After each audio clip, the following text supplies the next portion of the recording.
민수기 24장을 읽었습니다. 자, 민수기 24장은 발람이 마지막 세 번째 이스라엘 진을 바라보고 축복한 장면이 나오죠. 이 일에 발락은 너무나 화가 나서 발람을 꾸짖고 그리고 돌아가라고 얘기를 하게 됩니다. 자, 보면 발람이 자기가 이스라엘을 축복하는 것을 여호와께서 선히 여기심을 보고, 그렇죠? 하나님께서 이스라엘을 축복하는 것을 귀하게 보십니다. 왜냐하면 여기에도 그런 얘기를 했지만 29절에 보면 너를 축복하는 자마다 복을 받을 것이요 너를 저주하는 자마다 저주를 받을 것이로다. 아브라함에게 약속하셨던 그 약속이 이스라엘에게 있기 때문에 하나님께서 발람이 이렇게 축복하는 것을 보고 기뻐하셨다 하는 것이죠. 그렇기 때문에 발람이가 계속해서 하나님 말씀대로 축복을 하고 있습니다. 그랬더니 하나님의 영이 그의 위에 임하셨다 그랬어요. 2절에 보니까 눈을 들어 이스라엘이 그 지파대로 천막 친 것을 보는데 그때 하나님의 영이 그 위에 임하신지라 그랬어요. 이렇게 하나님의 말씀대로 축복하고 하나님의 뜻대로 이루면 하나님의 성령이 역사가 임하죠. 하나님의 영이 임하죠. 하나님의 영, 성령께서 임하셔서 그래서 그에게 말할 수 있는 것을 주고 행할 것을 가르쳐 주고 어떻게 할 것을 알게 만들어 주시거든요. 그러니까 이렇게 발람이가 하나님을 기쁘시게 하니까 하나님의 영이 그 위에 임해서 이제 예언을 하도록 그렇게 얘기하고 있습니다. 그러니까 이렇게 놀라운 예언을 했습니다. 바로 하나님이 그들 애굽에서 인도해내시고 그 힘이 들소와 같고 그 적국을 삼키고 그들의 뼈를 꺾으며 화살로 쏘아 꿰뚫으리로다. 울어앉고 누움이 수사자와 같고 암사자와 같으니 일으킬 자 누구이랴. 너를 축복하는 자마다 복을 받을 것이요 너를 저주하는 자마다 저주를 받을 것이로다. 이렇게 정말 이스라엘을 축복하는 자에게 복을 주실 것임에 대해서 예언을 하게 됐죠. 자, 이렇게 하니까 발락이가 그냥 벌써 세 번이나 이렇게 옮겨가면서 저주하라고 그랬는데 발람이 계속해서 축복을 하니까 발락이 화가 막 잔뜩 나와서 손뼉을 치고 발버둥을 치면서 내가 그들을 부른 것은 내 원수를 저주하라고 한 것인데 이렇게 세 번이나 그들을 축복하는구나, 축복했다. 내가 그들을 높여가지고 존귀하게 하려고 그렇게 생각을 했는데 이제 하나님께서 당신을 막아서 존귀하지 못하게 만들었다. 그러니까 발람이 그에 대해서 얘기하죠. 내가 당신들이 사신이 왔을 때 내가 말하지 않았습니까? 하나님께서 나에게 말씀한 그대로 나는 말할 것뿐이지 발락이 내게 은금이 가득하고 그 집에 가득한 은금을 내게 다 준다 할지라도 나는 여호와의 말씀을 어기고 선악간에 내 마음대로 행하지 못하고 여호와께서 말씀하신 대로 말을 하지 아니했습니까? 이제 나는 내 백성에 돌아가겠지만 들으십시오. 이 백성이 후일에 당신의 백성이 어떻게 할지를 당신에게 말하겠습니다. 이렇게 하면서 이제 말할 때에 또 예언하죠. 예언하지. 하나님 영이 임했으니까 이제 예언을 합니다.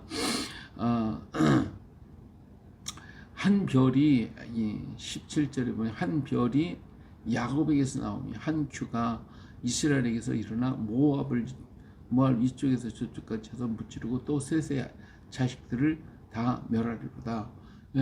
이제 이 한 별이 일어날 것이다. 여기서 한 별은 크게 보면 예수 그리스도를 가리키지만 여기는 다윗을 가리킬 수가 있겠죠. 그 솔로몬과 다윗이 나와서 이들을 또 멸하실 것임을 말해주고 있어요. 그리고 후일에는 예수 그리스도를 또 가리키는 것이죠. 또 한 큐 다스리는 것을 가리키죠. 그리고 에돔도 망할 것이고 세일도 망할 것이고 그 주변에 있는 나라들이 멸망을 할 것임에 대해서 이렇게 예언을 합니다.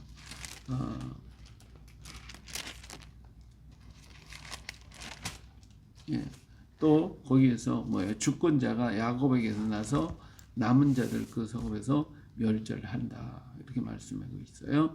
또 아말렉도 멸망할 것이고 겐족속도 망할 것이고 모두가 다 이들로 인해서 멸망을 당할 것이다. 라고 예언을 합니다.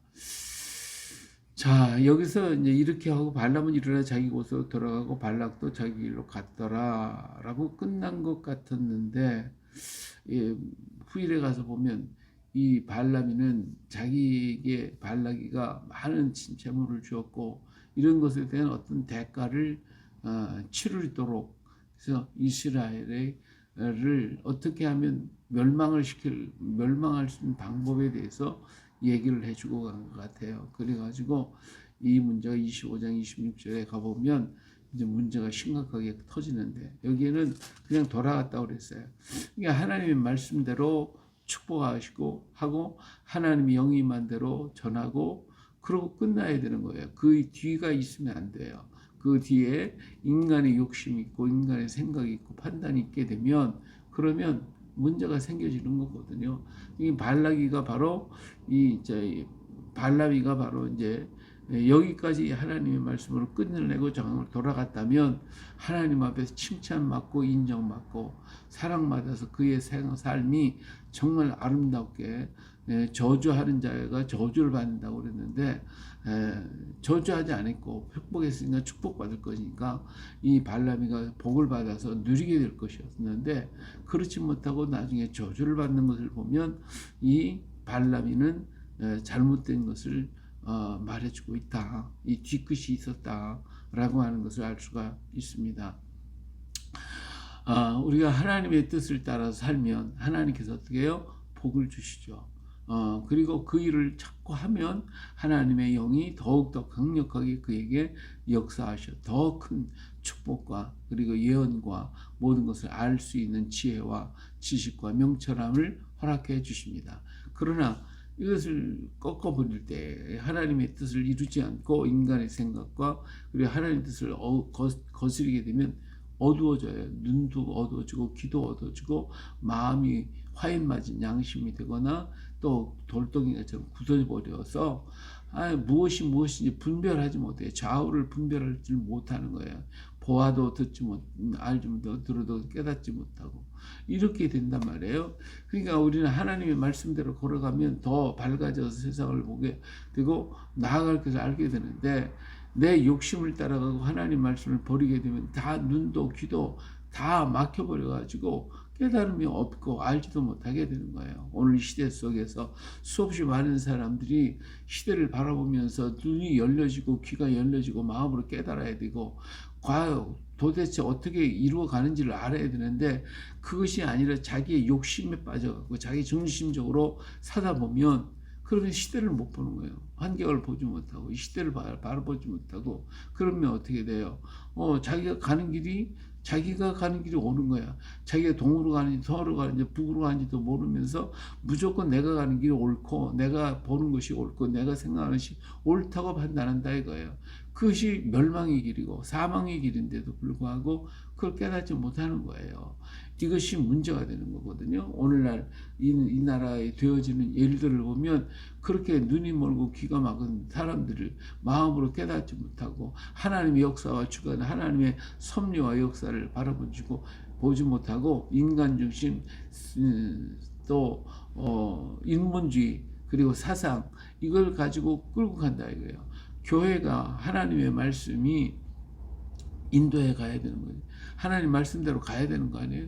근데 하나님의 말씀을 지쳐놓고 이념과 사상에 물들어서 교회를 끌고 간다, 성도들을 끌고 간다, 그리고 그것을 전한다. 그러면 하나님이 과연 기뻐하겠냐 이게요. 겉으로만 주의 종이고 겉으로만 뭐 안다고 하죠.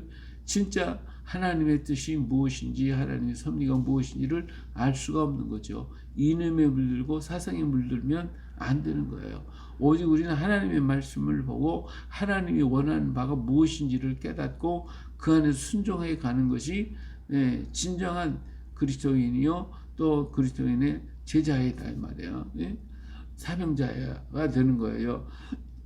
그러면 하나님이 축복하시고 기뻐하셔서 그에게 하나님의 영을 더 부어서 더 많은 것을 알게 하고 확신을 더 넓은 것을 예언할 수 있게 되어지는 것입니다.